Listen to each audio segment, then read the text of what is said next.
Hello भाई, मैं आपकी लोकेशन पे खड़ा हूँ। एक काम कर, उसकी पीछे वाली गली में आ जा। ठीक है, मैं आपके पीछे वाली गली में आ गया। एक काम कर, उससे पीछे वाली गली में और आ जा। ठीक है भाई।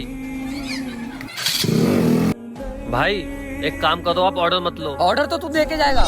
ये क्या गुंडागर्दी है? बेटा तू टाइम पे नहीं आया, अब तो ये पैसे नहीं मिलेंगे। लेकिन भाई मैं तो टाइम पर आया था। ये देख टाइम, तू पूरा 30 मिनट लेट है। आप ये सब ठीक नहीं कर रहे हो। हम लोगों के साथ ऐसा ही करते, ला इधर ऑर्डर। चल निकल यहाँ से।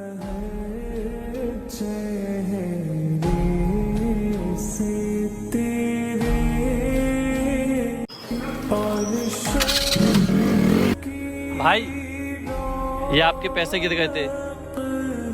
यार तू बड़ा अजीब है, हमने तेरे साथ इतना गलत किया लेकिन तू फिर भी पैसे देने आ गया।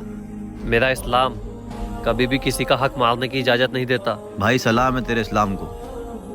भाई पिज्जा के पैसे यार तुम्हारे। शुक्रिया भाई।